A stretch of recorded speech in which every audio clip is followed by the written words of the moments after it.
बिस्मिल्लाहिर्रहमानिर्रहीम। अस्सलाम वालेकुम। My name is Mahajamin and I am psychologist. आज हम जिस डिसऑर्डर को डिस्कस करेंगे वो है ऑटिज़म स्पेक्ट्रम डिसऑर्डर।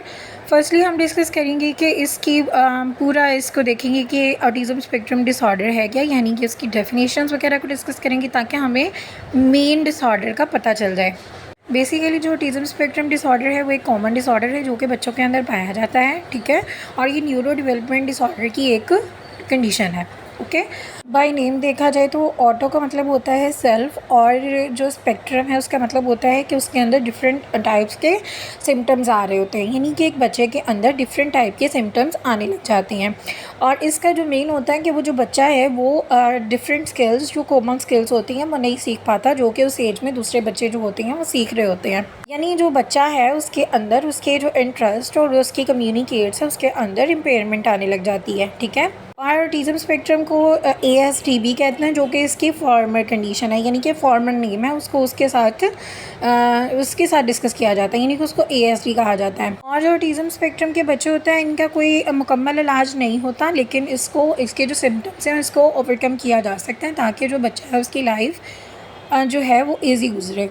जो ऑटिज़म स्पेक्ट्रम डिसऑर्डर है वो एक डेवलपमेंटल डिसेबिलिटी होती है जो कि बच्चे के ब्रेन के अंदर होती है, ठीक है। और क्या है कि ये जो इसमें क्या करता है कि जो बच्चा है वो दूसरे बच्चों से बिल्कुल डिफरेंट बिहेव और इंटरेक्ट और लर्न, यानी कि वो सीखता और इंटरेक्ट करता और बिहेवियर जो है उसका दूसरे बच्चों से थोड़ा डिफरेंट होता है, ठीक है।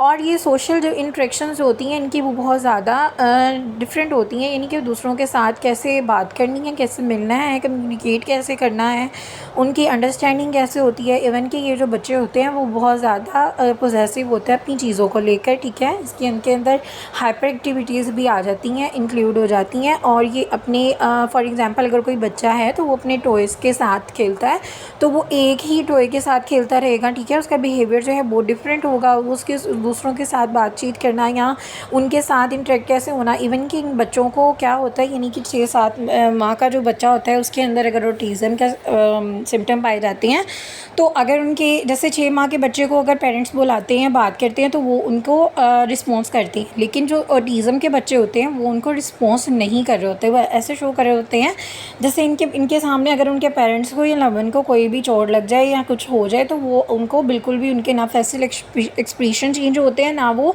उनको कोई रिस्पॉन्स कर रहे होते हैं, ठीक है। इसी तरह यहाँ पर मैंने डेफिनेशंस को मेंशन किया है, तो जो यहाँ पर लोग हैं यहाँ पर भी हमें समझने में आसानी होगी कि जो ऑटिज़म के बच्चे हैं उनको बहुत ज़्यादा डिफरेंट होते हैं इंटरेक्ट करने में अदर्स के साथ, यानी दूसरों के साथ, ठीक है। और उनकी जो कम्युनिकेशन जो है वो नॉन वर्बल और वर्बल बिहेवियर है वो बहुत चेंज होता है, आई कॉन्टैक्ट नहीं करते, गेस्चर और फेशियल एक्सप्रेशंस चेंज नहीं करते। जैसे कि मैंने भी डिस्कस किया है कि अगर किसी उनके सामने कोई हादसा भी हो जाए तो उनका जो एक्सप्रेशन उनको फ़र्क ही कोई नहीं पड़ता कि किसी को कुछ हो रहा है कि नहीं हो रहा है, यानी कि उनका रिस्पॉन्स नहीं होता। आई कॉन्टैक्ट तो बिल्कुल नहीं होता, यानी कि वो जब आप उनसे बात करने की कोशिश करेंगे तो उनका आई कॉन्टैक्ट बिल्कुल नहीं होगा, वो देखेंगे भी नहीं आपकी तरफ। इसके अलावा या तो वो बहुत लेट बोलते हैं, यानी कि बोलना बहुत बच्चा लेट स्टार्ट करता है, या फिर वो एब्सेंट लैंग्वेज होती है, यानी कि उसके एब्सेंट वर्ड्स होते हैं, कुछ लफ्ज़ बोलेगा कुछ लफ्ज़ वो नहीं बोलेगा। इसके अलावा उसको रिलेशनशिप समझने में अंडरस्टैंड करने में बहुत प्रॉब्लम होती है, यानी कि उसको पेरेंट्स के रिलेशन आपस में दोस्त को ही बनाना है तो उसके साथ रिलेशन उसको समझने में बिल्कुल डिफ़िकल्टी होती है, उसको ये नहीं पता होता कि उसने इसके साथ बाउंड कैसे क्रिएट करना है, और वो करना भी नहीं चाहते, ठीक है। इसके अलावा मोटर बिहेवियर्स भी शो करते हैं, एक फ्लैपिंग आर्म हो गई या बॉडी रॉकिंग हो गई, या फिर वो एक जगह पर बैठे हैं तो उसी पोस्चर में बैठे रहेंगे, ठीक है। रिपीटिव स्पीच करेंगे, या कोई खेल रहे हैं तो उसको रिपीट करते रहेंगे, यानी कि ऑटिज़म के बच्चे अगर किसी चीज़ के साथ खेल रहे हैं, फॉर एग्जांपल कि वो किसी कार के साथ खेल रहा है बच्चा और कार को वो ज़मीन पर ऐसे आगे पीछे रगड़ रहा है तो वो उसी के साथ उसी को वही रिपीट बिहेव करता रहेगा, वैसे ही खेलता रहेगा, वैसे ही खेलता रहेगा, चाहे उसको जितना मर्जी टाइम हो जाए, यानी कि वो अपना बिहेव को चेंज नहीं करते, यानी कि उनके अंदर ये बिल्कुल एबिलिटी नहीं पाई जाती कि उनको अपना पोस्चर अपना गेस्चर चेंज भी करना है। और उनको अपना जैसे कि बच्चा होता है वो थोड़ी देर में कोई काम करके कोई चीज़ खेल के या कोई एक बात करके वो थक जाता है, लेकिन ये बच्चे वो रिपीट बिहेवियर करते रहते हैं, ठीक है। इसके अलावा ये लोग अपना इन्वायरमेंट और अपनी रूटीन को भी चेंज करना नहीं चाहते। अगर इनके इर्द गिर्द कोई भी माहौल को चेंज कर दिया जाएगा, फॉर एग्जांपल ये लोग इतनी तरतीब के साथ चीज़ें रखते हैं कि अगर उनका कोई खिलौना इधर उधर, यानी कि अगर वो बच्चा है वो खिलौना अपने बकेट में रखता है और अगर उसको उठाकर उसके बेड के ऊपर रख दिया जाए तो वो बहुत ज़्यादा गुस्सा करते हैं। इनके वो अपनी रूटीन, अपने इन्वायरमेंट में ज़रा सी भी चेंजिंग नहीं चाहते, ठीक है। और इसके अलावा उनका जो सोशली इंटरेस्ट है वो नहीं होता, जैसे कि हमने पहले डिस्कस किया है। इसके अलावा ये लाउड बोलने और बहुत ज़्यादा बातें करने को बहुत बुरा समझते हैं, अच्छा नहीं समझते, ज़्यादा बात नहीं करते, ठीक है।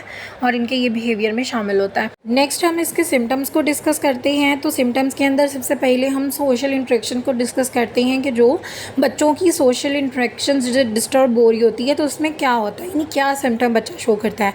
तो फर्स्टली क्या होता है कि वो बच्चे को, जैसे अगर किसी के नाम से पुकारा जाए, अगर बच्चा 6-7 माह का होता है तो उसके नाम से बुलाया जाए तो वो रिस्पॉन्स करता है, फेस के साथ देखता है, बात करता है, ठीक है। लेकिन ये जो बच्चे होते हैं ये बिल्कुल सोशल इंटरेक्ट नहीं करते, यानी आप उनका नाम बुलाते रहेंगे, पुकारते रहेंगे और वो बच्चा बिल्कुल रिस्पॉन्स नहीं करेगा, ना आई कॉन्टैक्ट करेगा, ना अपने नाम पे न बुलाए जाने पर रिस्पॉन्स करता है। इसके अलावा 6 मंथ का बच्चा, यानी कि 6 महीने का बच्चा, जैसे अपने गर्मी सर्दी को महसूस करता है या फिर अपने फेस के खुशी के एक्सप्रेशन देता है, स्माइल करता है आपको देखकर, फिर वो बच्चा अपने हाथ हिलाता है या कुछ भी करता है। लेकिन इसमें इस एज जो ऑटिज़म के बच्चे होते हैं वो बिल्कुल भी ना हंसते हैं, ना उनको कोई एक्सप्रेशन शो करते हैं, इवन कि गर्मी सर्दी का भी एक्सप्रेशन वो शो नहीं कर रहे होते। इसके अलावा अगर जैसे बच्चा जो 9th मंथ के बच्चे होते हैं साउंड क्रिएट करते हैं, बात करते हैं, जैसे बच्चे नॉर्मल बाबा मामा जो कॉमन वर्ड्स होते हैं वो बोलना शुरू कर देते हैं, लेकिन ये बच्चे बिल्कुल नहीं करते, ना अपने फेस एक्सप्रेशंस को चेंज करते हैं। और फिर नेक्स्ट ये कि जो 12 मंथ के जो बच्चे होते हैं बैबलिंग करना शुरू कर देते हैं, लेकिन ये बच्चे नहीं करते।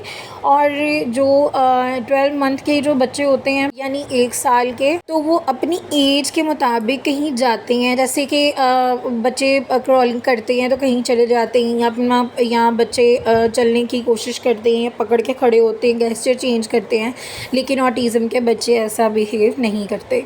नेक्स्ट हम डिस्कस करते हैं कि उनके बिहेवियर कैसा होता है, यानी कि उनको जो बिहेवियर में प्रॉब्लम्स आ रही होती हैं, ठीक है, उनके इंटरेस्ट चेंज जो होते हैं, जो उनका रिपीटिव बिहेवियर होता है वो उनके इंटरेस्ट क्या होते हैं। अच्छा, ये बच्चे अगर जैसे कि मैंने पहले डिस्कस किया, अगर किसी टॉय के साथ खेल रहे हैं तो वो एक ही टाइम में वो उसको रिपीटिव बिहेवियर रखेंगे, उसी के साथ खेलते रहेंगे और एक ही पोस्चर में बैठे उसी के साथ वैसे ही जैसे वो खेल रहे थे। लाइक अगर किसी ने गाड़ी पकड़ के उसके टायर को घुमा रहा है तो वो काफ़ी देर उसी के साथ खेलता रहेगा और वैसे ही उसके टायर को घुमाता रहेगा, ठीक है, यानी कि वो रिपीटिव बिहेवियर करेगा, एक ही सिमत में बैठा एक ही जगह ही खेलता रहेगा। अच्छा, इसमें क्या होता है कि बच्चे जो हैं वो एक्सट्रीम लेवल पर रिस्ट्रिक्शन लगाते हैं अपने घर वालों पे कि ये जो चीज़ है, मेरी रूटीन है, ये चेंज नहीं होनी चाहिए। और अगर वो रूटीन चेंज हो जाती है, यानी कि फॉर एग्ज़ाम्पल अगर कोई बच्चा है तो वो दिन में सुबह को उठ के एक स्पेसिफ़िक फ़ूड खाता है और अगर उसको वो फ़ूड चेंज कर दिया जाए तो बहुत गुस्सा करते हैं, ठीक है। अगर वो बच्चा सुबह उठकर शावर लेता है या बच्चा सुबह उठकर लेट उठता है या जैसे भी उसकी जो रूटीन के अंदर ऐड है चीज़ें, अगर वो वैसा ही करता है, रूटीन के साथ करता है और उसको अपनी लाइफ में, जैसे मैंने पहले मिसाल दी कि अगर उसको उसका जो टॉय है वो उठाकर उसके बेड पे रख दिया जाए तो उसको वो जो उसकी रूटीन की जगह पर नहीं है तो वो बहुत गुस्सा करते हैं, यानी कि उनको ज़रा सी भी चेंजिंग जो है वो अपनी लाइफ में नहीं चाहिए होती। और ये बहुत ज़्यादा ऑब्सेसिव होते हैं अपने यूजुअल इंटरेस्ट में, जो काम करते हैं, जो एक्टिविटीज़ होती है उसमें बहुत ज़्यादा ऑब्सेसिव होते हैं, ओके। इसके अलावा वो नॉइज़ वगैरह को पसंद नहीं करते, यानी कि उनको बहुत ज़्यादा उनकी अपनी एक लाइक डिसलाइक होती है, ईटिंग के रिलेटेड, खेलने के रिलेटेड, कोई बात करने के रिलेटेड उनकी अपनी एक लाइक और डिसलाइक होती है, वो उसी के मुताबिक चलते हैं, यानी कि वो अपनी लाइफ को एक रूटीन के साथ चलते हैं। और उनको बहुत ज़्यादा गुस्सा आता है, बहुत ज़्यादा उनका जो मूड है वो चेंज होता है जब उनकी चीज़ों को डिस्टर्ब किया जाए।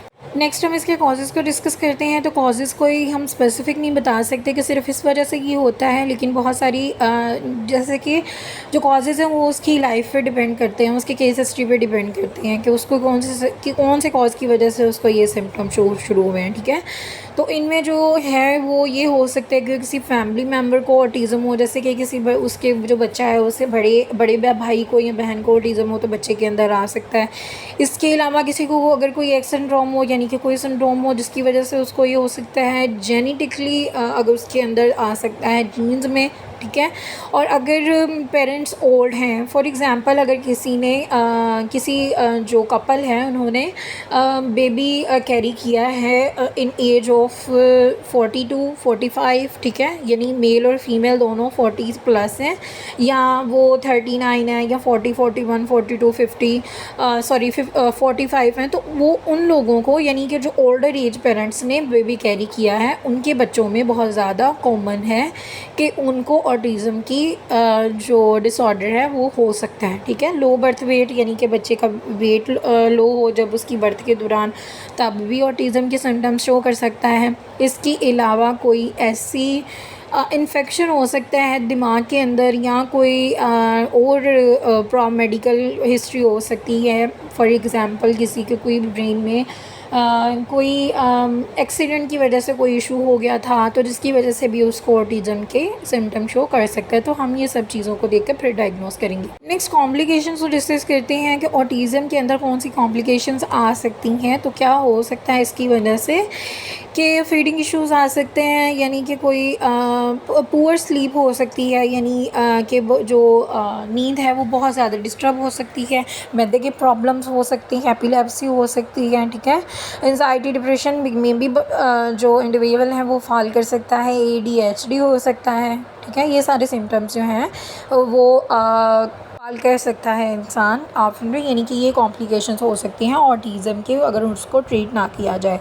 लास्ट में हम इसकी ट्रीटमेंट को डिस्कस करते हैं। तो ट्रीटमेंट के अंदर मैंने जैसा कि पहले डिस्कस किया कि हम टोटली ऑटिज़म को सॉल्व नहीं कर सकते, लेकिन हम जो है इंडिविजुअल उसकी लाइफ को इजी कर सकते हैं कि वो उसके साथ कैसे अपने आप को सर्वाइव कर सकता है, ठीक है। इसमें क्या किया जाता है कि ऑटिज़म के में साइकोथेरेपीज़ यूज़ की जाती हैं। अगर बच्चे को बिहेवियरल इशू है तो बिहेवियरल एनालिसिस किया जाता है ताकि उसकी जो बिहेवियर को चेंज किया जाए, ठीक है। उसकी जो अगर स्पीच डिस्टर्ब है, लाइक सोशल इंटरेक्शन का इशू है, तो स्पीच थेरेपी की जाती है, फिर सेंसी इंटीग्रेशन थेरेपी की जाती है, ठीक है। और अगर जो बिहेवियरल सिम्टम्स शो कर रहा है तो यानी कि वो स्वेयर लेवल पर है। अब स्वेयर लेवल पे क्या होता है कि बच्चा जो है उसकी हाइपर एक्टिविटी भी हो सकती है, यानी कि अगर वो बच्चा गुस्से में आ गया है तो वो ख़ुद को भी नुकसान पहुंचा सकता है। फॉर एग्ज़ाम्पल अगर स्वेरिटी पे है ऑटिज़म स्पेक्ट्रम तो बच्चा वो भी कर सकता है, अपने आप को बाइट भी कर सकता है, दूसरों को भी बाइट कर सकता है, कोई चीज़ उठा के फेंक सकता है, आपको मार सकता है, यानी कि वो ख़ुद को भी नुकसान पहुंचा रहा है और वो अगले बंदे को भी नुकसान पहुंचा रहा है। तो फिर क्या होता है कि उस कंडीशन में सीवियरिटी लेवल पर उसको मेडिसिन दी जाती हैं उसको कूल डाउन रखने के लिए। यहाँ पर हमारे लेक्चर जो है वो ख़त्म होता है ऑटिज़म स्पेक्ट्रम डिसऑर्डर का। इंशाल्लाह हम नेक्स्ट वीडियो में इसकी सिम्टम्स को जो कि हमें DSM प्रोवाइड करता है डिस्कस करेंगे। इंशाल्लाह मिलते हैं नेक्स्ट वीडियो में। दुआओं में याद रखिएगा। अल्लाह हाफ़िज़।